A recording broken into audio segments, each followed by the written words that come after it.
அண்ணன் நெல்சன் அவர் வீட்டுக்கு வந்து ராஜா பேரன் வந்து ஆயுதங்களோட போயிருக்காரு, அவங்க தாக்கியிருக்காங்க, அப்படி இப்படி நிறைய நியூஸ் வந்திருக்கு.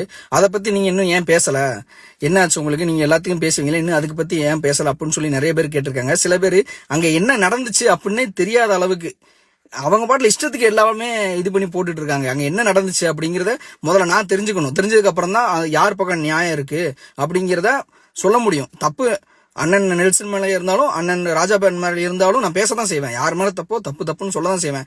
அது இன்னும் நான் அதை பத்தி இன்னும் நான் தெரிஞ்சுக்கவே இல்லை. அதுக்கு முன்னாடி கமாண்ட்ல வந்து கதறாங்க, இந்த அணில் குஞ்சுன்னு சொல்லுவாங்கல்ல, கதறாங்க. ஏன்டா கதறீங்க?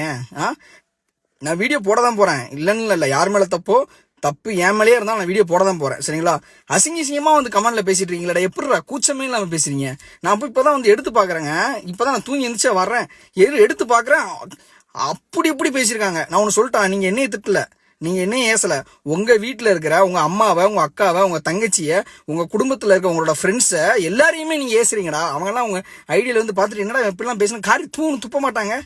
வெக்கமா இல்லடா உங்களுக்கு இப்படி ஒருத்தனை வந்து அப்படி பேசுறதுக்கு? உண்மை என்னன்னு தெரிஞ்சுட்டு பேசுறதுக்கு தாண்டா நாங்க இருக்கேன், சரியா? உண்மை என்ன, நான் அது என்ன நடந்துச்சுங்கிறது இன்னுமே நான் அனலைஸ் பண்ணல. பண்ணதுக்கு அப்புறம் தான் பேச போறேன். முட்டு கொடுங்கன்னு சொல்லிட்டு இருக்கீங்க. டே, உங்களை விடலாம் எனக்கு முட்டு கொடுக்க தெரியாது. நீங்க முட்டு கொடுக்குற நீங்க கின்னஸ் ரெக்கார்டை படைச்சவங்கடா. கரூர்ல இருந்து டைவர்ஸ் வரைக்கும், சரியா? அப்புறம் வந்து கிள்ளிப்படியா கதாநாயகி வரைக்கும் கப்பல் கோல்ஸ்க்கு முட்டு கொடுத்த நீங்க எல்லாம் என்ன பார்த்து கேள்வி கேட்க என்னடா தகுதி இருக்கு? தற்குறீங்களா? டேய், என்னையெல்லாம் கேட்கறதுங்கெல்லாம் முட்டு கொடுங்கன்னு கேட்கறவங்களுக்குலாம் 1% கூட தகுதி கிடையாதுடா, சரியா? நீங்க எப்படி முட்டு கொடுப்பீங்கன்னு உலகத்துக்கே தெரியும்டா. ஏன் இருங்க ராஜா, பொறுமையா இருங்க, போடுவேன். இன்னும் 2 நாள்ல அது என்ன விஷயம் அப்படிங்கறத கொஞ்சம் அனலைஸ் பண்ணிட்டு நான் போடுவேன், யார் மேல தப்பு இருக்குன்னு.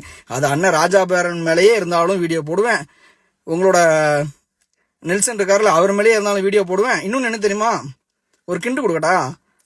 உங்களுக்கு சப்போர்ட்டிவா பேசிட்டு இருக்காரு நெல்சன், அவரு பக்கா காங்கிரஸ்ரா.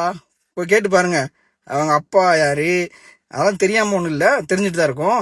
பக்கா காங்கிரஸ். அது உங்க அண்ணன் விஜய் அண்ணன் இருக்காருல, மதிப்புக்குரிய அண்ணன் விஜய், அவரே டிக்ளேர் பண்ணியிருக்காரு.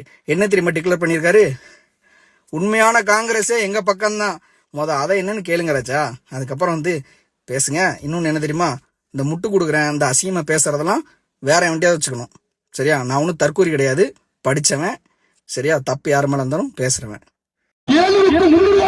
மானங்கட்டு செல்கிறீர்களே என் மானத்தமிழ் மக்களே, உங்களுக்கு வெட்கமாக இல்லையா? மலையை உடைத்து கேரளாவுக்கு கடத்துகிற மணல் மாஃபியாக்களுக்கு, மலையை உடைக்கும் மணல் மாஃபியாக்களுக்கு உங்கள் வாக்கா?